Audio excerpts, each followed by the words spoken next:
Welcome back to the Hurry Up Offense, fantasy football news and advice for Week 7 of the NFL fantasy football season in under 10 minutes.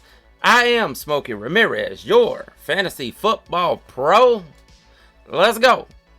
Today's topic is wide receiver breakouts. We covered tight end breakouts last week. Now we're going to cover some wide receivers. I'm going to tell you when they do it, why they do it, and who is in the midst of it right now to help you make decisions on if you should keep players after their boom or not.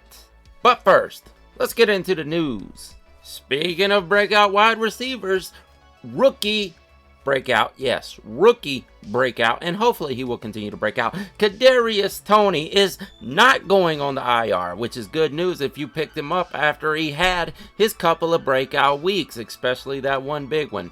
And apparently his ankle injury is not severe enough to go on IR. He is going to miss this week, guys. But I wouldn't suggest dropping him right away, especially if you're hurting at wide receiver. If you have plenty of options, I can understand that. But Kadarius Toney was on a phenomenal pace for a rookie. I'm talking about Justin Jefferson levels if it were to continue through an entire season. Hold on to him if you can. We'll see what happens in the coming weeks. Traequan Smith is finally designated to come back from IR. Now, we haven't seen him this season, and I'm kind of worried about it. If you really just have extra spaces, pick him up. But we do know that Michael Thomas is designated to come back also within the next few weeks. So if you take a chance on Traequan Smith, it's probably only going to be for a week or two. Just keep that in the back of your mind. This wide receiver core is going to be getting clustered, and there's just not enough targets to go around in the end. But Michael Thomas is the beast. Man, the Browns can't catch a break. We all know about it now. Odell Beckham is injured, but he is sidelined at practice. But we are expecting him to play this week. I think it's going to happen. Can't be 100% sure because the Browns are just ate up with injury right now, and it wouldn't be beyond them to bench him at the last minute right before the game starts. So you got to keep an eye on that. This team is falling apart. Literally. Hopefully Jarvis can get back really soon because they need him. And they also need a quarterback because Baker Mayfield is out for Thursday night's game. And we're going to see Case Keenum. Case Keenum is back, baby. Yeah! It's been quite some time since I've seen Case Keenum play. That's a tongue twister, seeing Case Keenum. Now, he wasn't good.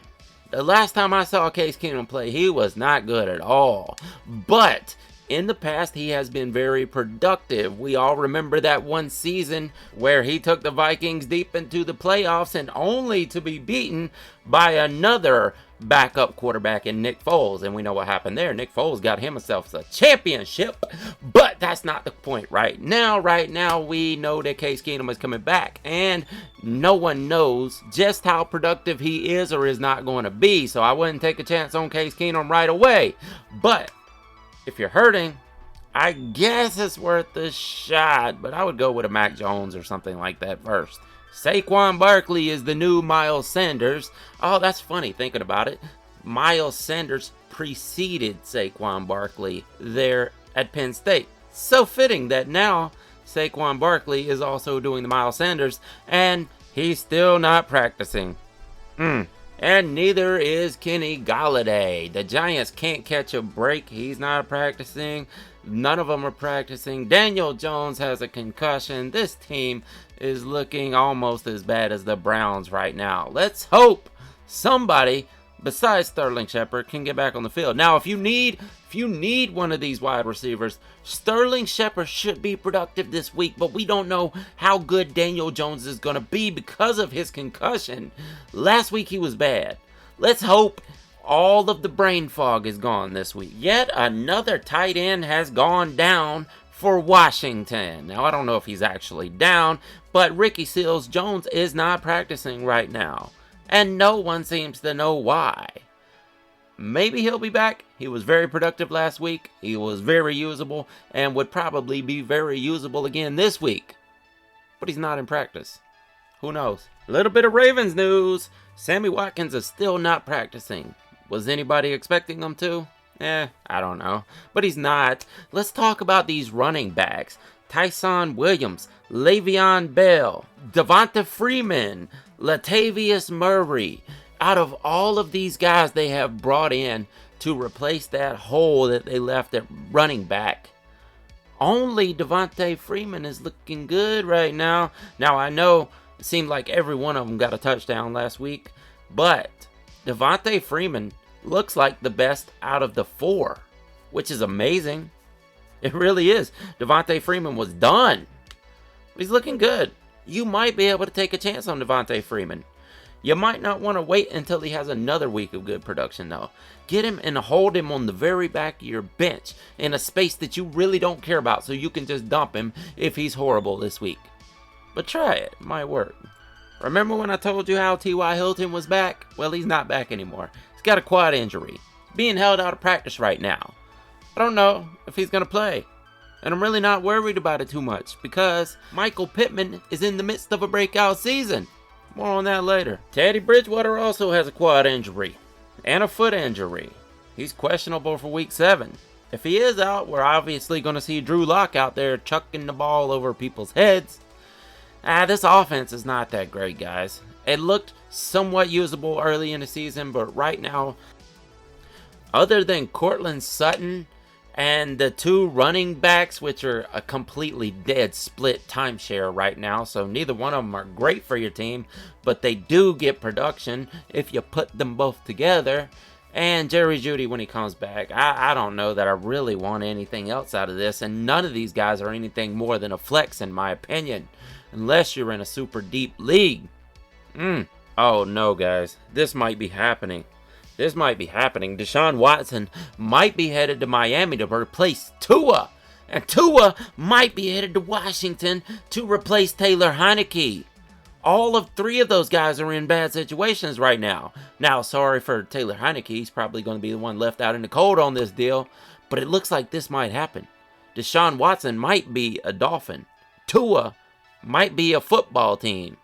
We'll see if that develops. And last but not least, well, maybe. The 49ers have both of their quarterbacks injured at the moment.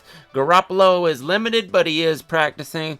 Lance is still not practicing. So we can expect to see Jimmy Garoppolo out there. I'm wondering, when is it going to be Lance's turn? I know Shanahan still feels like he can win right now. I say, take a chance on the kid and let him be ready for next season. Get him some confidence behind this line. But hey, I'm not the coach. That's why Kyle gets paid the big bucks and I get paid the little bucks. Anyway, that's it for the news this week. Let's get on to the game theory portion of the show, where we are going to talk about breakouts, and specifically wide receiver breakouts. Who's doing it? Good question. I'll tell you. There is a new phenomenon lately. We've been seeing rookie wide receiver breakouts at the beginning of the season. Now, typically, it's going to happen halfway through the first season into the second season. That's typical for a wide receiver.